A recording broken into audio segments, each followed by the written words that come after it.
Te iubesc! Well, am plecat. Hai să vedem Mongolia. Here I come. Here I come. Or here we come. Suntem doi, eu și Vesper. Și vrut un pic mai mult spațiu la spate. Anyway, plecarea nu a fost ușoară. Cu siguranță nu e ușoară. Plec pentru foarte mult timp și e greu, e foarte greu. Și pentru mine și pentru Andreea. Și pentru Vesper here. Da, eu sigur că Vesper nu o să mă dezamăgească și o să mă duc până în Mongolia și înapoi safe and sound. Întreg, distrat, entuziasmat, sănătos, voinic, foarte important, voinic. Da. Cred că avem un pic de dezechilibru, trage dreapta un pic. Vedem pe centură deja. Ah, nu, e ok. Cred că sunt și envelopele astea. Vedeți ciudățelele. Da, motocicleta se simte relativ ok. Nu se simte foarte grea. Cu cutiile montate mi se pare că se simte un pic mai grea. Cer să vorbesc despre altceva ca să nu mă gândesc la casă. Și mai Andreea. Da. Dar tot o să fie în regulă. Tot o să fie în regulă. Ne vedem în 2 luni. Ne vedem în 2 luni la nunta lui Liviu. După ce eu deja voi fi vizitat Mongolia, preferabil. După ce eu deja voi fi vizitat Mongolia. Sunt un pic back-end heavy. Într-adevăr, dar inevitabil cu bagaje. Problema e că nu prea le pot muta mai în față, nu prea mai am cum. Astea, gențele poate... Dar nu, că și gențele o să găs la călcâie deja. Am trece azi. Nu prea am cum să le mut.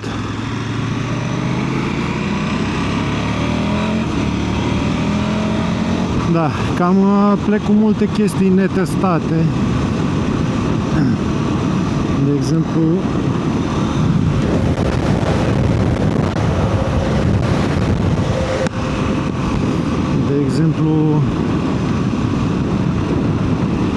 casca de fapt. Dar casca ok, am testat-o la drum lung. Nu știu cum se comporta drum lung. Dar de exemplu airbag-ul nu l-am testat. Are un pic de ventilație, aș putea spun, nu e atât de rău. Mă așteptam la mult mai rău. Mă așteptam la nimic ventilație, dar trebuie să recunosc că am făcut treabă bună eu pe asta. Reușit să redirecționez acolo în airflow, e chiar ok, nu? Da, bună ziua. Da, poate aș vrut un pic mai mult spațiu de manevră la spate aici. Da. Cred că tot stă bine. Rucsacul agață inițial. Dar chestia e că trebuie să ridic mai sus spate, nu știu, I don't know. Anyway. We shall go now.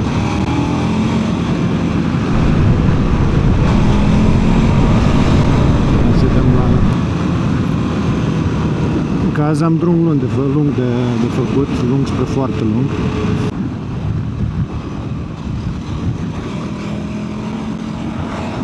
Să dăm foale la plimbare, încă nu sunt perfect conștient de la ce m-am încămat. Adică sunt așa un pic încă sunt un pic deci cum am plecat la o plimbare aici cu băieții. Am ieșit până mai încolo. Încă așa mă simt. Nu știu, poate după ce trec o graniță, două, se simte mai altfel. Cred că creierul meu a ajuns să nege efectiv realitatea. Mă duc să mă întâlnesc cu domnul Suma, care e undeva la benzinărie în, nu știu, câțiva kilometri. Pentru că domnul Suma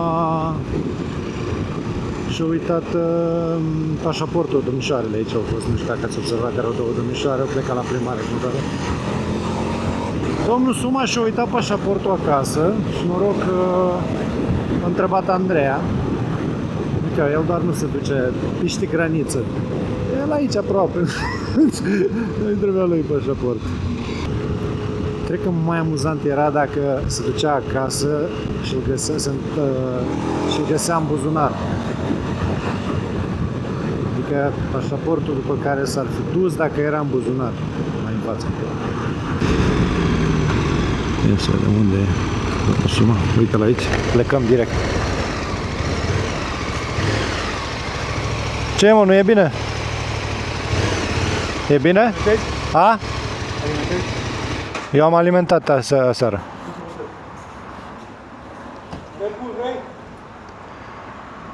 Îl bem acum sau pe drum? Nu vreau acum.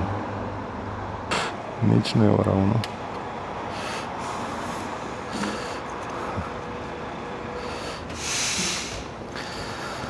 Da. Hai să-i dăm Ioane, că să-mi bag picioarele. Încă n-am reușit să plecăm practic.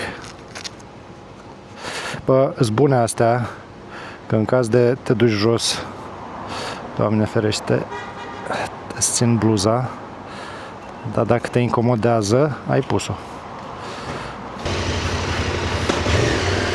Dar în general, îs ca la orice altceva, știi?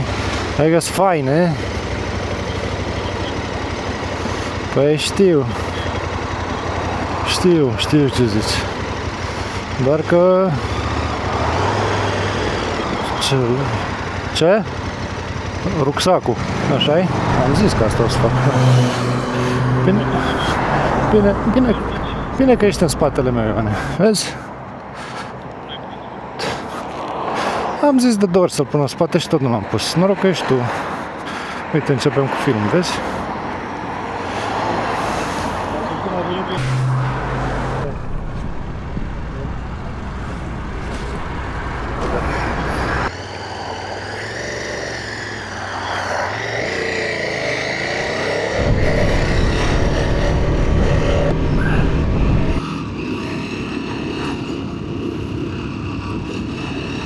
Hai să dăm foale.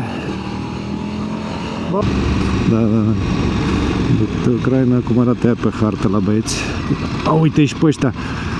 Bă, drumurile Bulgariei sunt și astea. Hai mă, mergi că ai bandă de accelerare, tu gura ta de bulgar. Doamne ferește, frate meleu. Ai o bandă aici special pentru... Ia uite-l. Bravo. Păi și ce ai făcut? Jesus, tataie. Nici nu era tataie. Da, ok. Păi hai să-i dăm și ne mai auzim pe la graniță cu turcii, că acolo e ceva interesant. Măcar aici. Dar Waze în picioare pentru că avem radare și poliție peste tot. Deși eu nu știu cum e treaba cu radare la băieții ăștia. Tu știi ceva? Unde mă, la bulgari? Și ce făceau? Uite un Porsche aici. A, cu antiradar. Uite, domnișoară.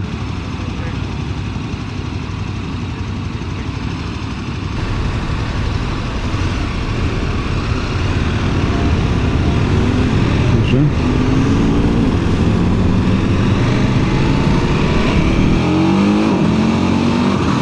Domnișoara cu Porsche acolo, cu 911-ul.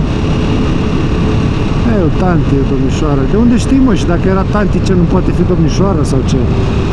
Bă, Ioan, măi! Mă, Ioan, mă!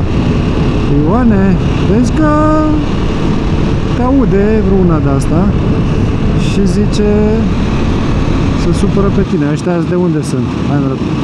Ăștia-s de-ai lor, rusătăți.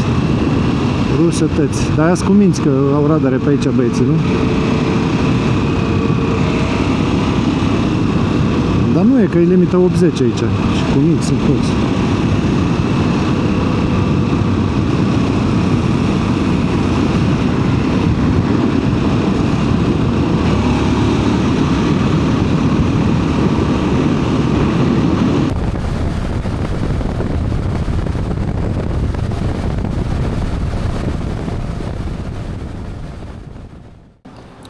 ziua. O mică prânz și cafeluță. Domnul Sudima mai bagă și un Red Bull. Rămâne de văzut. Rămâne de văzut. Cum te simți după masă, da?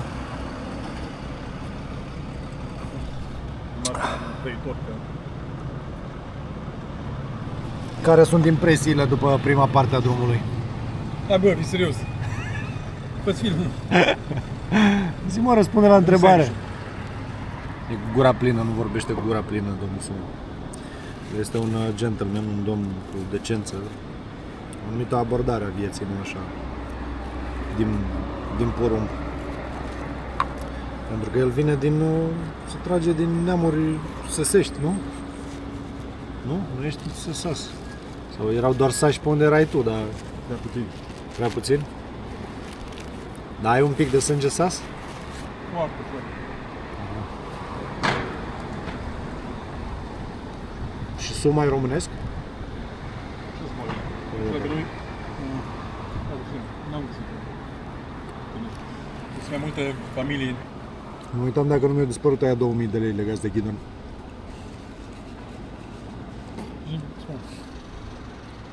Cei 2000 de lei legați de ghidon, camera mă. Cealaltă cameră, Insta. Mută și tu un pic motorul să tragă aer. English? Yes, you want to move the bike? No, is this okay for you to... Ah, yeah, fine, don't worry about it. Thank you. Parcat și eu, și acum Am parcat în mijlocul drumului. în mijlocul Mongoliei, să-mi bag de parca o lună. Adică poți să parchezi tiroi să nu deranjezi pe nimeni. Da, și să întreba aia când deranjează pe noi. Mă rog. Să nu mâncăm hârtia.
Scoatem pașaportul, fiată. Și era să cad ca prostul. Am agățat în scăriță. Am agățat bocan cu o scăriță și era să cad. Dacă să mai dată, ai zis tu. Pasport? Pasport. Ok. Te scoate pașaportul, a zis. Da, dar n-am gândit aici.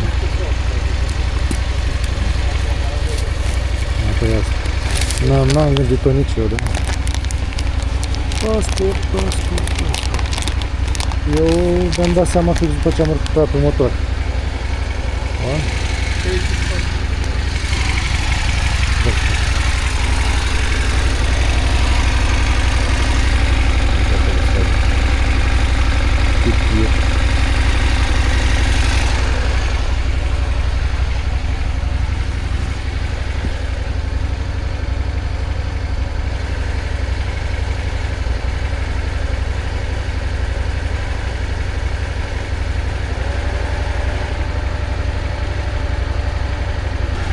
Thank you, pe știr. Ce erau tot. 1 decembrie de rând, da?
Facem rezumatul zilei. Azi au fost eroi, toți. De începutul pașaportul acasă. L-ai recuperat, ne-am întârziat o oră. După aia, eu măcar am apucat să mănânc. După aia am venit eu, am ajuns în Turcia și eu am realizat când am vrut să ne îmbrăcăm că nu am geaca care trebuie, geaca moto care trebuie la mine. Tot nu-i rău. Să bă, dai, să intri așa peste Bulgaria, adică n-ai 2 ore de Bulgaria. Ce? Bulgaria? Multă poliție, drumul rele. Bulgaria, plin de poliție, accident din ăla cu impact frontal, izbit frontal între două mașini. Ne-a arătat polițistul să trecem în față, ne-a spus că azi au fost nu știu câte accidente numai din cauza asta. Numai din cauza asta nu știu câte accidente, că e Paștele și toți îți beți pe drumuri. Da. Dar, uite și pe domnișoara care intrase în hotel când am ajuns eu. O lăsat-o băiatul și acum tot el o ia. Când mi-am luat eu bagajele, fix o oră a trecut. Pe ceas. Deci când mi-am luat eu bagajele, ea intrase la noi pe etaj. Unde e strada? Nu, invers. Nu cred că putem ieși. Facem exact cum am intrat și... Așa. Uite, nu mi-am luat microfonul, dar asta e. Era bună. Acum era perfect pentru filmarea noastră. Da. Deci Bulgaria a fost ok, ne-am dus blană, 130, cred că am avut o viteză medie de 120 acum. Chiar dacă pe DN, nu pe autostradă. Și mai în Turcia mi-am dat seama de geacă, pierzi o oră căutând metode să aduci geaca în Istanbul sau Ankara. Am găsit în Ankara. După aia m-a sunat Eugen de la autogară că Andrei a organizat, of course, au iubit-o super ce a organizat totul să fie transmis. Eugen mă sună de la autogară și îmi spune nu merge la Ankara, merge la Istanbul. Ok, hai la Istanbul. Și ne-am oprit în Istanbul, deci noi trebuia să ne oprim după Istanbul. Eu am plătit un hotel la Iurea pentru că n-am plătit data care trebuie, n-am fost atent. Am pus în Google 21-22. După aia, când am intrat pe site-ul hotels.com, s-a schimbat data, 28-29. Evident că n-am verificat data, pusesem data odată. I-am dat rezerv, s-au dus banii și după aia am realizat ce am făcut. No cancellation policy. Ok. Doar că pe autostradă nu găseam benzinărie. Cât mai aveai benzină? 10 km? Arăta 10 km când am coborât. Eu mai aveam vreo 30-40. Which was good. Dar tot subțirel. După aia am găsit noi o benzinărie, am alimentat și ne-am gândit, zice suma, facem 50-50 banii aia în hotelul vieții. Hai să găsim dracu ceva aici, că oricum mâine la gară trebuie să iei geaca și ne ducem la mama dracu, după aia ne întoarcem înapoi, what's the point? Și așa e. Și mai făceam și o oră până acolo încă. Și we said fuck it și ne-am cazat la Ramadan, stăm la una dintre... a rămas decât să mâncăm ceva cu multă carne. Și n-am zis de masă. Noi azi am mâncat 2 sandvișuri, 2 tu, 2 eu, pregătite de iubita mea, evident, care a insistat chiar să ne luăm niște sandvișuri la noi. Luați și voi de o gustărică, zici că mă cunoaște. 12 și 15. E bun, n-avem jet lag. O să fiu întrebat ce am mâncat în seara asta. Let's have the great reveal.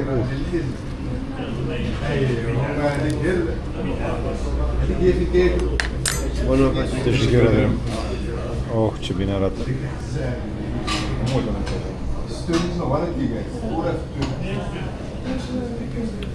Și magic aici, niște brânze. Da. Vezi, locul e așa. Ca la ei acasă, nu e nimic special. Dar avem sosulețuri. Aici uleiuți. Aici usturoi. Îți mai amintești cum se mănâncă, mă? Îți mai amintești cum se mănâncă? Nu. Nu? Iei câte o bucată, pui de toate.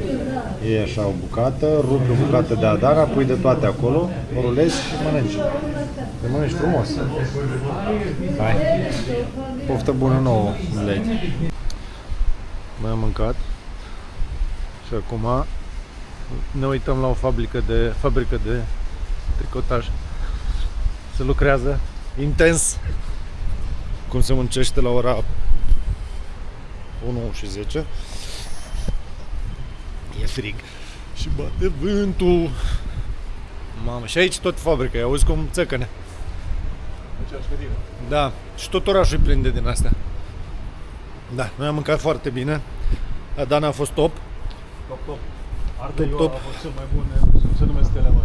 Nu știu cum se numesc, dar eu caut în București ardei de ăla. Prima care a venit, te ziceai tu ăla. Agicul ăla? Agic. Da.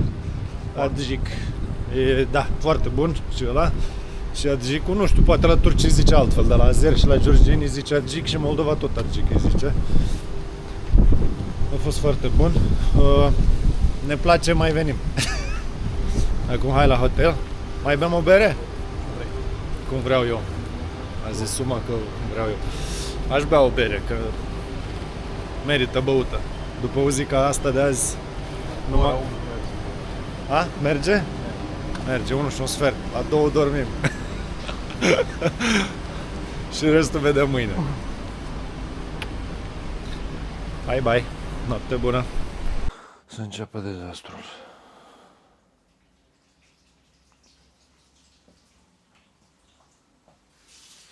Am luat tot, inclusiv șaua, din plecare. Holsterul nu m-am riscat să las pe motor. Camera banală.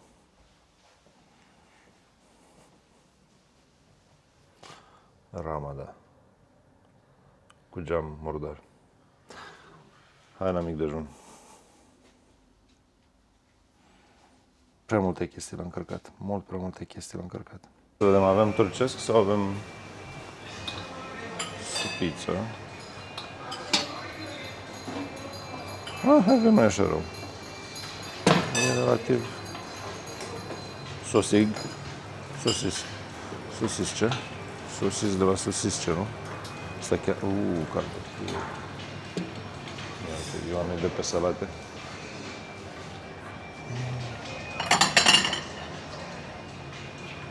Și merg sosig.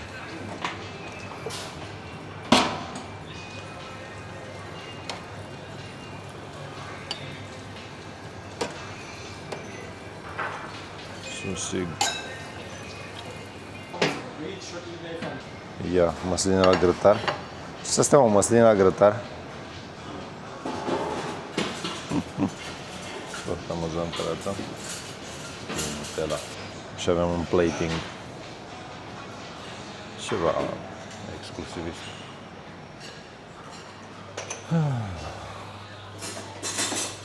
Și acum let's eat, let's feast.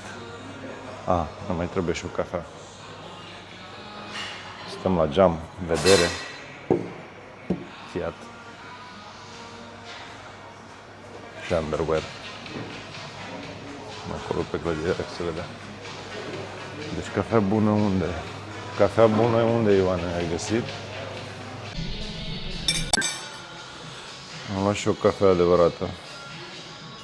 Să-mi amărască sufletul. Pentru că ce-au băieții la aparat, că ei joacă cafeaua la aparate, e NES. Și nu vrem NES. Vrem să ne țină vii pe drum. Sau Turkish Chai.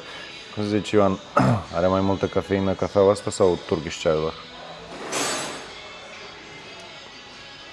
Nu se știe, dar e posibil să fie și ceaiul. Eu n-am prea pus apă în ea.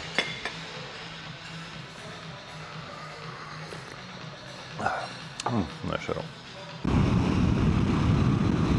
Hai să-i dăm blană, văd că ne duce ăsta pe la mama naibii, ne duce pe pod prin nord, nu știu de ce aseară, probabil pentru că e mega aglomerat, ne dă cu 15 minute mai greu prin oraș, pe podul din oraș, deci ne duce pe podul din nord.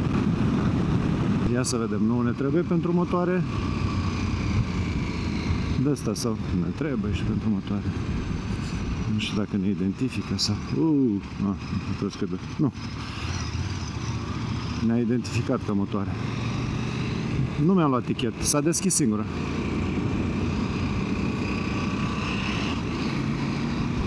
Dar nu, se închide la loc. Se închide la loc, da. Nu, să sperăm că în capătul ălalt nu ne întreabă de ce nu ne-am luat tichet.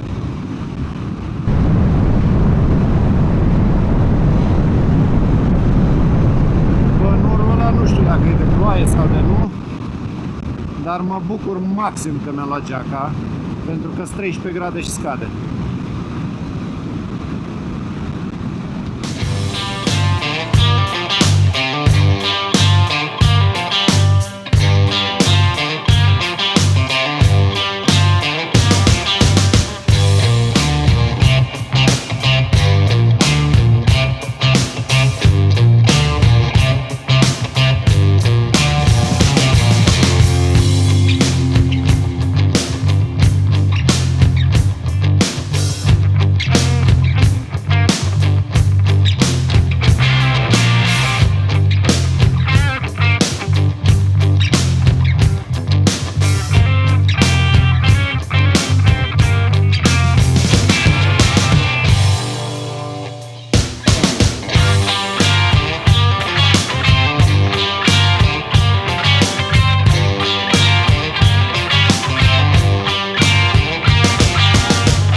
How you get fun, you get enough risk, Yes. isn't it? Yeah. That's it. Fun comes with risk. Always, always. It's the same with girls, right? The crazier they are, the more fun they are. You're right. Let me tell you something. All girls is risky. Just you need to know what is your limit. Now, Exactly. How much you can take. and first night, forget it. Second night is better than first night, isn't it? I agree. I agree. First night they behave. Yeah, yeah. I have this one. Vespa. Nice. Vespa is good. This is one of my dreams. Very nice. Yeah. 2000 kilometers. Vespa. Right, It's what big one? The large one? How small. Small? Yes, small. Very happy.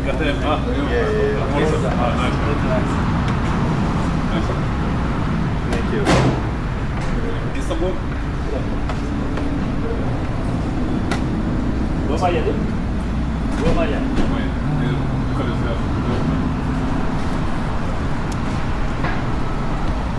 Abi 900. 800. Bagage very. Sorry? Bagage. Very good. Yeah. Kamera değil mi? Kamera. Camera, yes. This camera 360 camera.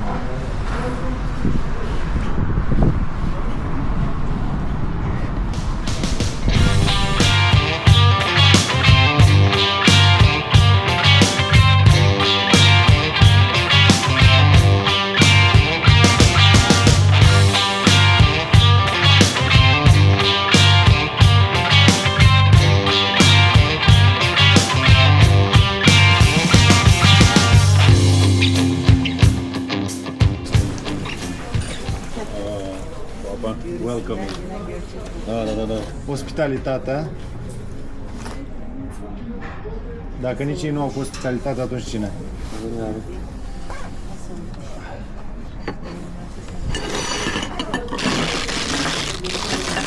Deci cine poate să o aibă? Ai grijă că ai domnișoara în spate, să nu dai jos. İskender, Adana'dan İskender, kebap İskender. Kebab İskender. Yeah? Nu de legăsă, mă. İskender with kebab. Which one? Hangisinde? With Adana. Okay. Hot Adana kebab. Okay. Okay. And this? Care e Skinderul, mă, că nu m-am mai pierdut? Care e Skinderul? Care e Skinderul? Skinderul era la tăiat și subțiri, dacă am înțeles eu bine acum. Dacă înțelege el ce vreau eu, el a tăiat subțire, știi? Am mâncat noi care vine și spune unt cu polonicul. Să fie one of this? Yeah. Yeah. Yes. And one luăm un șiș din ăsta? Ia un și And one cu șiș. Ok? și tu ai rarul. Ok, and two irons. Yes. Luăm și un de la fumacun din asta? Nu, e mare, e mult de mâncat. Nu, plăcintă din asta, mă. Dacă vrei eu, e mult de mâncat. E ok, for now ok. Numai că probabil într-o oră, Ioane, mai puțin de o oră va trebui să oprim să alimentăm. Ioan mă aude, dar nu înțelege nimic. E ok și așa. Poate chiar mai bine. Cine știe, zic și eu. Hai, volum a mâncat extraordinar, s-a mâncat senzație. Oaie. S-a mâncat oaie și chifte de oaie, răspund. Hai să-i dăm spre Capadocia. Cu un pic de noroc, în 4 ore jumate suntem acolo.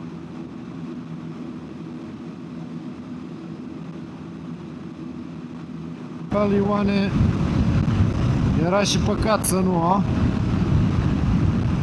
Să nu ne plouă un pic în Turcia.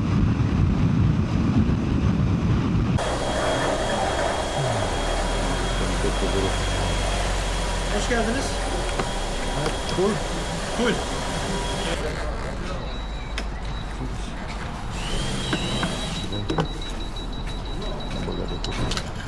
Card cash. Am fost prin 8 și acum nu am prins pe țară. Adică ai venit, băgai extra mine niciodată. Ok. Ok. Așa, Hai zic că n-am dreptat. da, dacă o îndreptai, probabil mai încă. Totuși ceva ploaie am prins, dar uite.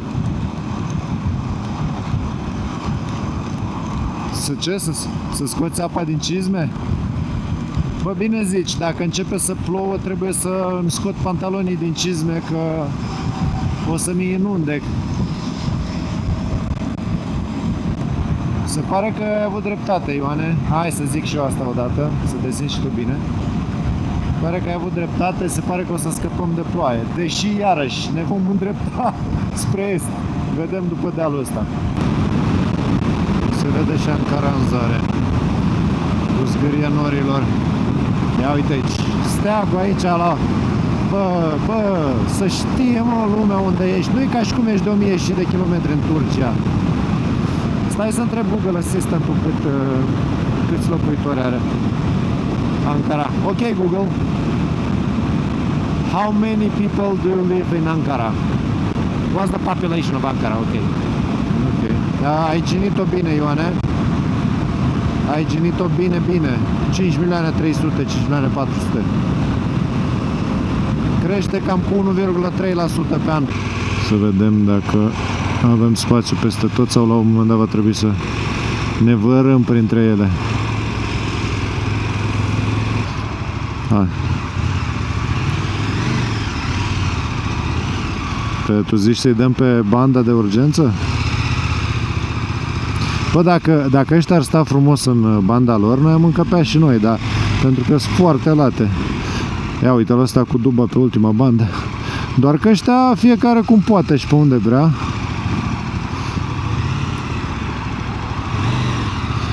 Știu.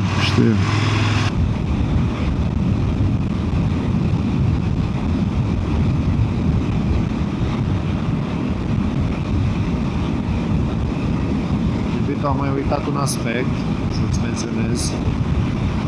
Dacă se poate, știu că nu e simplu în zona aia, îmi dau seama, dar dacă se poate și găsești ceva cu curte sau așa, pentru motoare sau parcare sau... Hai că eu nu pot să las motorul pe stradă, știi? Vine un băiat acolo? Hai să-i dau să depășesc. Da, l-am văzut.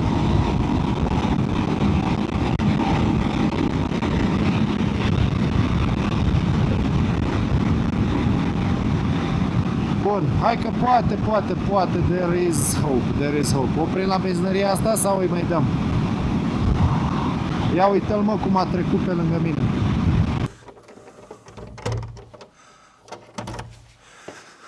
Deci, prin urmare, cazarea e foarte faină. Și locație faină. Și probabil se și vede frumos ziua. We shall see tomorrow. Pentru că azi ce se vede e așa. Hai, domnul Suma, hai la deal. Hai să vedem satul, că am văzut. Eu cred că mâine se vede foarte frumos de aici.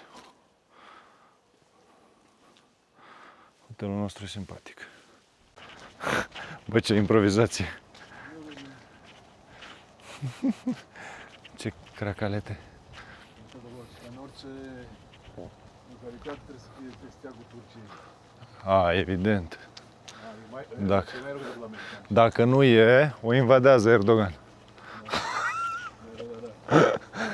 Înseamnă că ăștia și-au declarat autonomie, independență sau ceva. Dar e foarte drăguț aici, foarte frumos. Ne place, mai venim. Să vedem mâine cum e, pentru că, uite, aici strada asta e săpată deja, vezi? Ce poartă simpatică.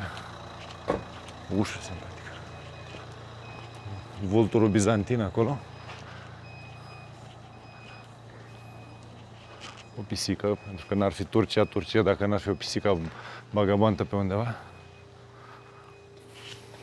Eu cred că băieții ăștia aici la ei pe ștrase, eu cred că iau alcool. 16 grade. Ce? Spuneam că băieții ăștia aici la ei pe ștrase au alcool, sigur. Avem asigurări de viață, nu? Da, uite aici. Pentru neric. Stai să mă întorc așa. Pentru neric. Ca să nu bată lumina pe fața mea. Mergem pentru neric. Știi că ăștia și-au redenumit țara în Turcie. Ca să nu mai fie încurcată cu pasărea Turkey. Și se făcuse o petiție să redenumim pasărea în Turcie. Ce zici, Ivane, de acest plan? E bun, e ce trebuie? Oh, Naisu. Eu nu cred că se poate coborî. Naisu. Și-ar zice Miriam. Naisu. Avem vești de la restaurant. Este foarte frumos restaurantul. Are vedere la vale și la deal. Doar că e închis. Tot la Birt ajungem. Mai e unul aici lângă.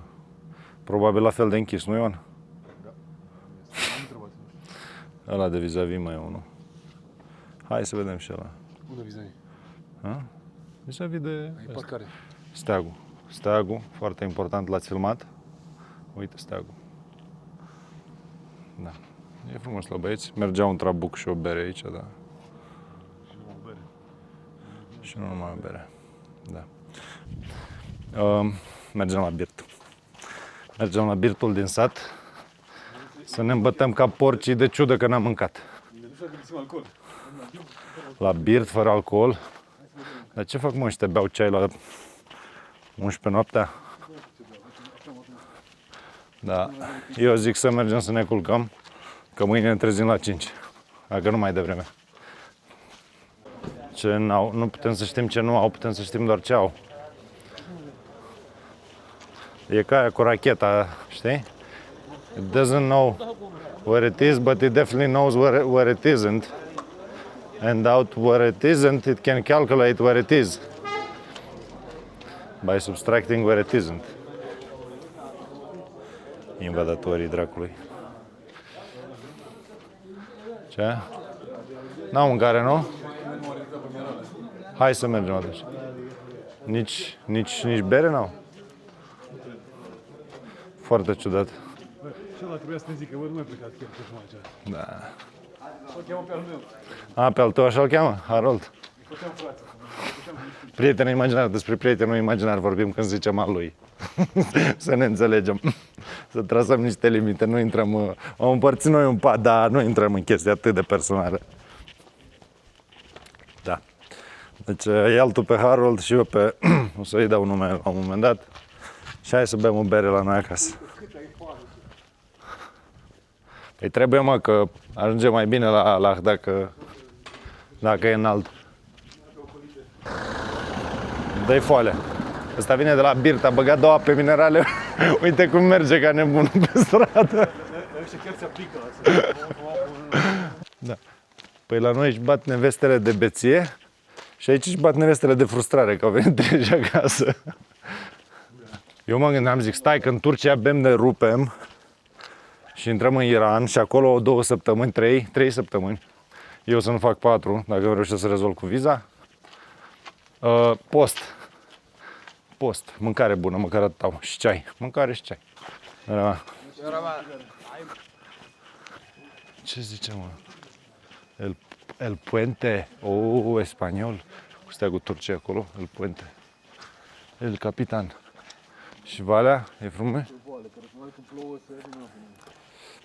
Se adună apă ea când plouă, da? De ce să nu se adune? Păi cum să nu se adune? Normal că se adună, deci cum să nu se adune? Dar știați că este apă acolo. Păi știam cum să nu știu, normal că știam cum să nu știu. Se adună apă acolo. Dacă plouă, nu știu. Plouă, normal că se adună apă dacă plouă. Eu de foame gresc așa. Știi că în trusa ta de KTM ai și un deschizător de bere? Da, e o cheie acolo. Nu mi-am amintesc pentru ce cheie, dar într-un capăt are deschizător de bere. O să folosim multe chestii la deschizător. Nu, e efectiv deschizător de bere, da. Acum 300 de bere.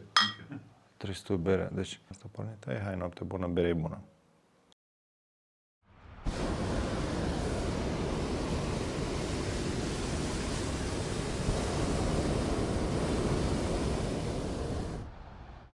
Nu știu dacă reușim noi să urcăm pe aici, dar putem încerca.